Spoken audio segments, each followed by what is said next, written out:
Bonjour, bienvenue sur notre podcast C'est la Love, je suis Clémentine. Et moi, Benoît. Et aujourd'hui, on va vous présenter notre deuxième épisode qui s'intitule Faire l'amour après le mariage, vieux ou pas.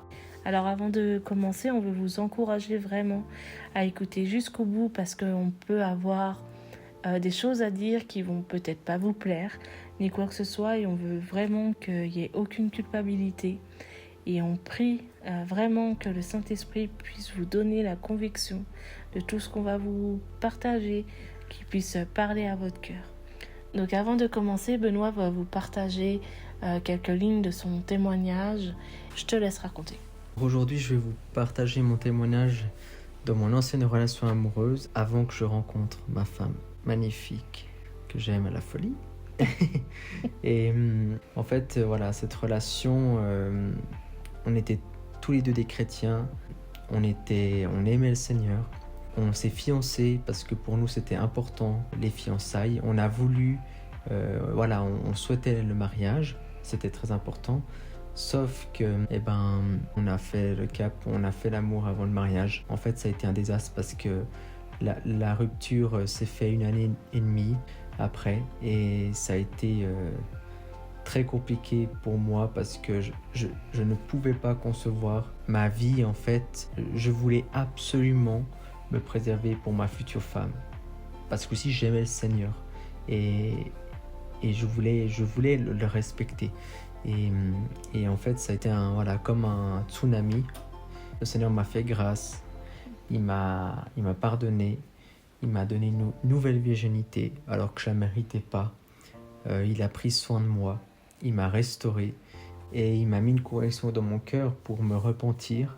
Et en fait, j'étais tellement mal aussi que je voyais que je ne me pardonnais pas à moi-même. Alors que le Seigneur me disait, pour que je puisse travailler en toi, il faut que tu te pardonnes à toi-même. Et là, suite à ça, le chemin de reconstruction a pu avoir lieu. Et ensuite, plus tard, j'ai rencontré l'amour de ma vie. Ouais, puis ce qui est fou aussi, c'est que quand après t'as demandé pardon à Dieu, etc., et qu'il t'a redonné cette ardoise blanche, et t'as aussi donné un fardeau dans ton cœur à ce moment-là. Ça, tu peux nous en parler ou pas? Oui, en fait, en octobre 2018, je suis allé vraiment pour cette repentance auprès du Seigneur. Et mes temps, je les prends dans la forêt. C'est comme ça que je passe mes temps avec le Seigneur. Et à ce moment-là, je me suis écroulé, je suis tombé en larmes. Le Seigneur m'a mis à cœur, en fait, toutes les personnes victimes, que ce soit d'exploitation sexuelle, hommes, femmes, enfants, peu importe, et aussi les femmes dans son ensemble. Et ce que je ressentais dans mon cœur, c'est la peine que le Seigneur avait pour les personnes qui souffraient, pour les femmes et tout. Vraiment, cette peine, et je le ressentais. Comme si le Seigneur me donnait, il m'a transmis ce fardeau. Et ce qui est fou, c'est qu'au même moment, donc on se connaissait pas du tout, on était à 800 km, on se connaissait pas du tout, on s'est connus en 2020, mais au même moment, donc 2018, octobre, tout pareil, moi j'apprenais que j'avais été victime de violences sexuelles enfant et que j'avais oublié pendant 20 ans. Et en fait, on a vécu ces choses en même temps. Et aujourd'hui, quand on y pense, ça nous paraît vraiment fou. Et c'est ça, le Seigneur, tu ne l'aurais pas écouté, tu n'aurais pas suivi ses plans, tu n'aurais pas eu cette conviction que faire l'amour avant le mariage et tout, ce n'était pas le plan de Dieu. Tu n'aurais jamais eu même peut-être ce fardeau. Ça se trouve que moi, mon histoire, tu ne l'aurais peut-être pas accepté. Ou tu aurais été très mal à l'aise avec tout ça, etc. Et en fait, c'est vraiment fou. C'est vraiment...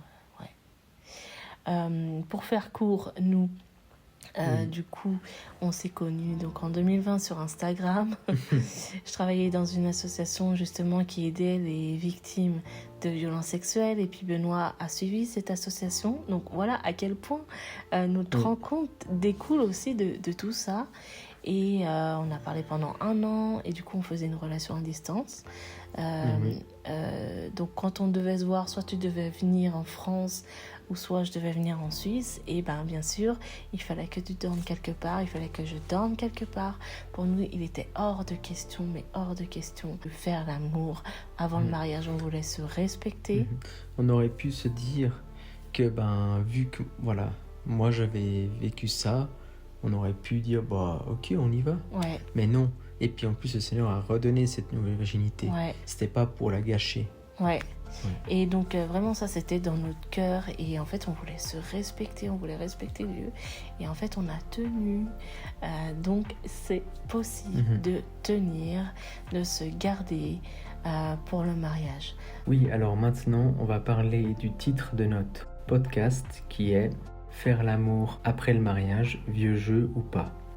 Ouais, c'est vrai qu'il y en a beaucoup qui disent ça, ouais, mais bon, c'était à l'époque. Sauf que quand on lit dans la Bible, est-ce que tu peux nous lire le verset ? Alors, au verset 1 Corinthiens 5, 1, on entend généralement dire qu'il y a de l'immoralité sexuelle parmi vous, et une immoralité telle qu'on ne la mentionne même pas chez les non-croyants. C'est au point que l'un de vous a pris la femme de son père. C'est fou et on voit déjà qu'à l'époque, ils n'attendaient pas d'être mariés avant de le faire. Certains si, certains qui étaient croyants attendaient, mais la plupart quand on lit ce verset-là, et quand on voit aussi l'immoralité sexuelle, à partir du moment où on n'est pas marié et où on a des relations sexuelles en mariage, c'est aussi de l'immoralité sexuelle.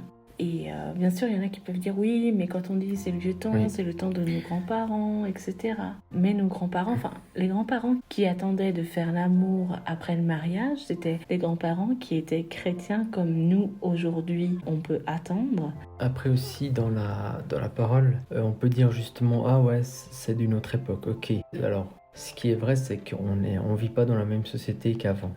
Par contre, ce qui est important de dire, c'est que dans la Bible aussi, on peut pas des fois s'accommoder on peut pas prendre que les versets de la Bible qui nous conviennent à nous, dans notre vie, et ce qui nous dérange, parce que ça dérange. Ça dérange aujourd'hui, ça. Que prendre ce qui nous plaît, et puis tout ce qui nous dérange, ne pas l'accepter, en fait. Dans la parole de Dieu, on doit la prendre dans son ensemble. Donc, c'est à réfléchir sur ça, le Seigneur, il veut notre bien. Il a prévu des bonnes choses. Il a prévu ce cadre du mariage. Donc on veut vraiment casser ce mensonge qu'il peut y avoir. Que non, attendre le mariage pour se donner, pour faire l'amour, c'est pas vieux jeu du tout. Et que ça puisse aussi vous libérer. Il faut bien savoir une chose, que quand on fait l'amour, on se lie à la personne. On est comme marié à elle. Oui, parce que c'est ça, beaucoup prennent aussi dans la Bible, par exemple, en fait, la relation sexuelle unissait des personnes. C'est comme si que pour se marier, ils faisaient l'amour et ils étaient considérés comme mariés. Mais à ce moment-là, si tu réfléchis comme ça, imagine, tu fais l'amour avec quelqu'un et en fait, il ne devient pas ton mari ou ta femme, mais à combien de personnes es-tu marié ? À combien ? Oui, la question aussi, c'est de se dire, ce qu'on peut entendre aussi, c'est que la sexualité, c'est que physique. Alors que c'est totalement faux. Parce que la sexualité, elle est tout. Elle est corps, âme, esprit. Elle est aussi spirituelle.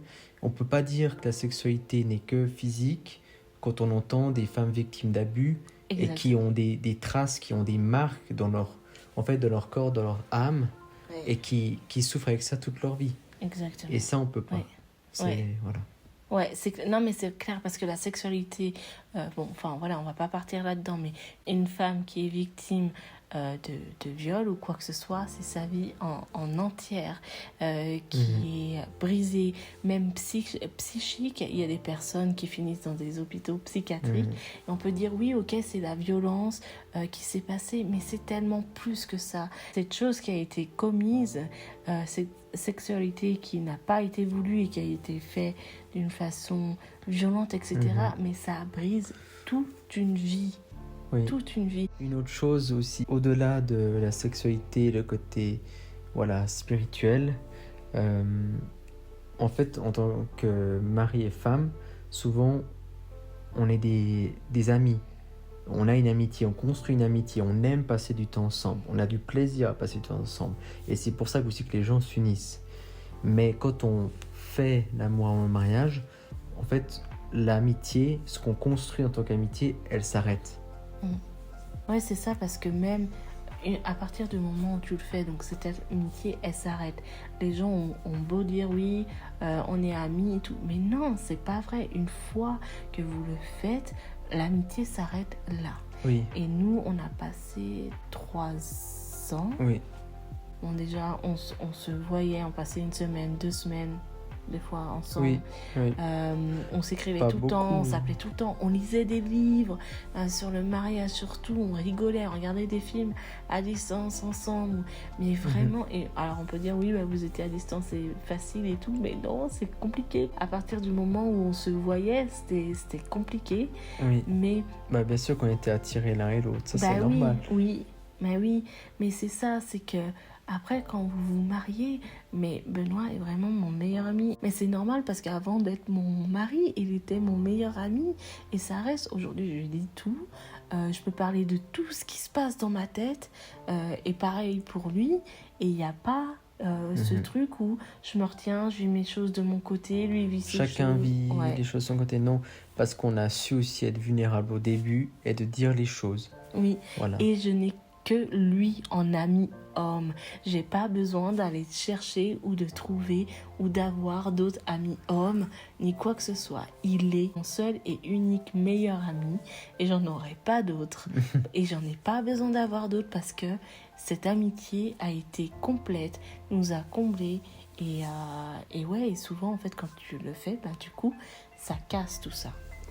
Une chose en plus aussi pour des couples mariés qui ont peut-être fait l'amour avant le mariage, il y a quelque chose derrière, peut-être dans vos vies en tant que personne, quand vous étiez célibataire, vous avez peut-être vécu des souffrances ou des blessures, parce que voilà, chacun porte aussi des fois des fardeaux différents, ou voilà, on fait l'amour avant le mariage. En fait, on s'occupe plus vraiment de nous-mêmes, notre personne, on peut plus guérir, et en fait, on rentre dans le mariage avec aussi des blessures, et chacun a son passé. Ouais, et puis ça peut aussi avoir justement des conséquences. Si vous êtes un couple où vous êtes mariés et vous vous dites, bah écoutez, nous on l'a fait avant qu'on se marie, et puis en fait ça va bien, c'est faux parce que Dieu, les choses qu'il dit, il y a toujours un but derrière. Et du coup, ça fait partie des conséquences qu'il peut avoir. Vous avez fait l'amour avant le mariage et du coup, vous n'avez pas regardé à vous ou à la personne en face de vous, de vos blessures, de ses blessures, etc. Et du coup, hop, vous avez foncé dans votre relation directement, vous vous êtes pas arrêté pour dire ok, qu'est-ce qui va pas chez moi, qu'est-ce qui cloche chez moi, quelles sont mes blessures, qu'est-ce qu'il faut que je guérisse avant le mariage. Et non, tout ça a été effacé parce que vous étiez tellement à 1000 à l'heure dans cette relation qu'il y avait seulement que vous deux qui comptaient, que du coup toutes ces choses n'ont pas été réglées. Et puis bah après, une fois dans le mariage, t'arrives et puis tu vois, il y a des blessures, il y a des choses, on se comprend pas. Il y a comme des casseroles qu'on traîne en fait. Ouais. Et comme on peut dire aussi des vieilles valises. Ouais. Et ça, c'est important aussi de les traiter avant de rentrer dans le mariage, ou le plus tôt possible. Un autre point, c'est voilà, quand on passe le cap et qu'on le fait, en fait, on prend la décision de dire, écoute, je t'aime, j'ai des désirs pour toi, sauf que mes désirs, en fait, ils sont égoïstes vis-à-vis de l'autre, vis-à-vis du futur conjoint, et en fait, ils sont aussi égoïstes vis-à-vis du Seigneur, égoïstes vis-à-vis de l'autre, parce qu'on prend la décision de le pousser loin de Dieu en faisant ça. Mais c'est aussi égoïste vis-à-vis de Dieu, parce que en fait on décide délibérément comme dans le passage justement qui parle du potier et de l'argile dans Ésaïe 64:7, cependant Éternel, c'est toi qui es notre Père, nous sommes l'argile, tu es notre potier, nous sommes tous l'œuvre de tes mains. Ce passage en fait il me fait réfléchir en me disant, mais parfois en fait on prend la place de Dieu, on dit délibérément, écoute, tu prends tout dans ma vie, par contre la sexualité ça m'appartient. Alors qu'en fait le Seigneur c'est c'est tout ou rien. Voilà, les choses sont quand même... elles sont claires.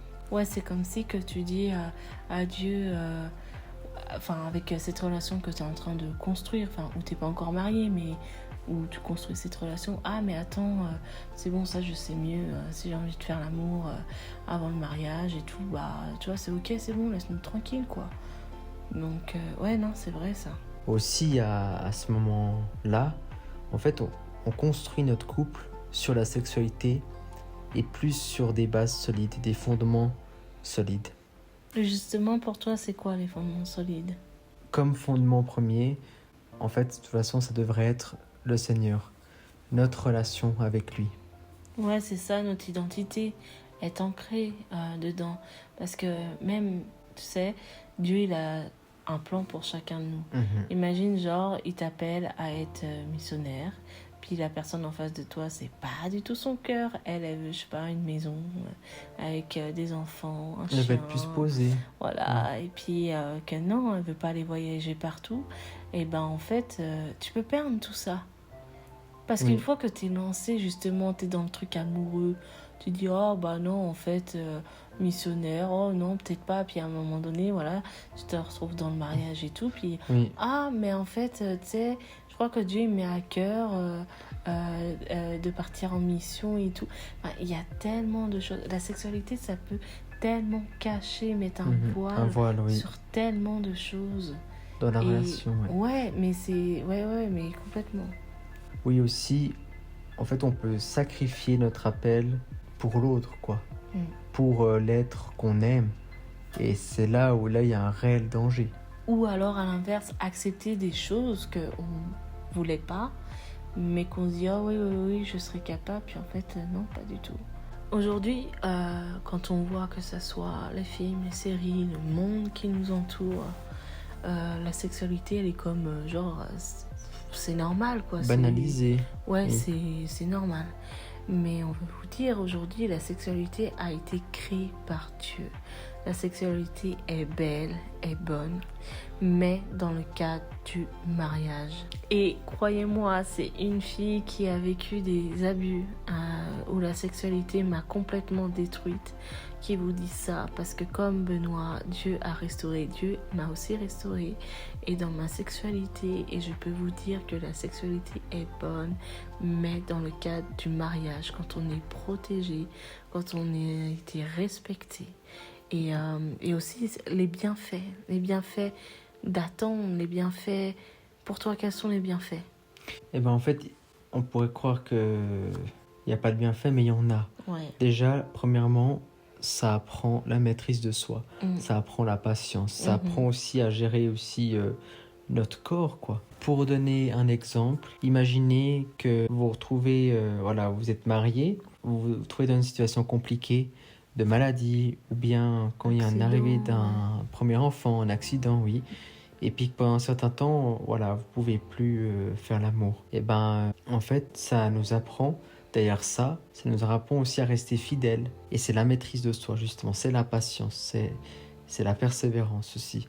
Et puis, on n'aime pas l'autre que pour le sexe, en fait.